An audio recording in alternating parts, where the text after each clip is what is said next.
అనుకోని ప్రమాదంలో 2 కాళ్లు తెగిపోయాయి. అయినా జీవితంపై ఆశ వీడలేదు. వైకల్యంతో జీవన పోరాటం చేస్తున్నాడు. ప్రభుత్వం ఆర్థికంగా భరోసా కల్పించాలని వేడుకుంటున్నాడు. అడుగు తీసి అడుగు వేయలేని స్థితిలో ఉన్న 3 ఏళ్లుగా కార్యాలయాల చుట్టూ పింఛన్ కోసం ప్రదక్షిణలు చేస్తున్నాడు. పింఛన్ ఇప్పించండి సారు అంటూ విజ్ఞప్తి చేస్తున్నా అధికారులు కనికరించడం లేదు.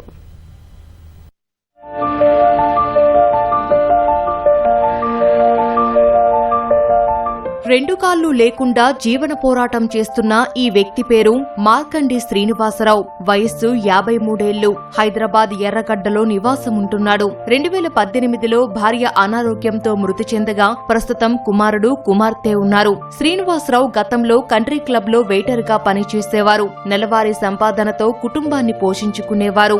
భార్య అకాల మృతితో కుంగిపోకుండా కుమార్తె కుమారుడికి ఏ లోటు లేకుండా పెంచాడు. రేయింబవళ్లు కష్టపడుతూ వారిని ఉన్నత చదువులు చదివించాడు. పిల్లలు చేతికందారు.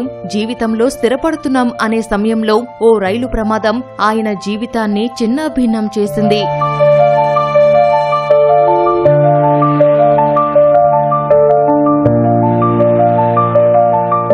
2023 అక్టోబర్ 30న సోదరి ఇంటికి వెళ్లేందుకు సీతాఫల్ మండి రైల్వే స్టేషన్ కు వెళ్లాడు శ్రీనివాసరావు. స్టేషన్లో పట్టాలు దాటుతుండగా రైలు ఢీకొట్టింది.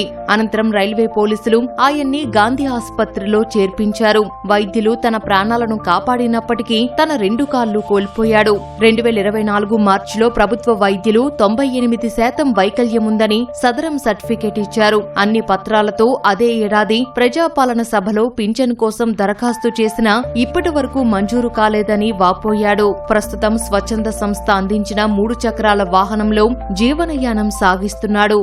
2023లో పట్టాలు దాటుతుండగా యాక్సిడెంట్ అయింది. 2 కాళ్ళు తెగిపోయాయి. నాకు ఎవరు దిక్కులేరు.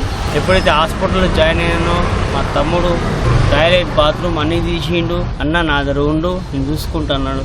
అప్పటి నుంచి మా తమ్ముందరనే ఉన్నా. ఆర్థిక ఇబ్బంది చాలా ప్రాబ్లం అవుతుంది. ఒక్కొక్క రూపాయికి తరసాల్చడం అవుతుంది. ఎవరు దిక్కులేని బతికైంది నాది.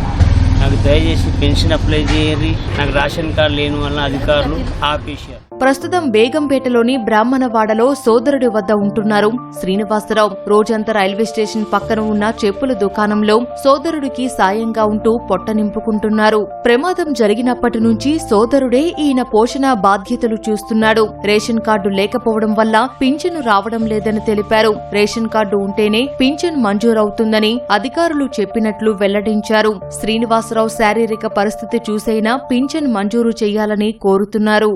ఆయనకు దయచేసి మీరు ఏ సహకారం చేసినా కూడా వాళ్ళ పెద్దల గురించి ఒక వినోదం మాట్లాడుతున్నారు. వాళ్ళకు అతనికి కాళ్ళు లేని వాళ్ళకు పింఛన్ సాయం చేయమని మేము కోరుతున్నాం.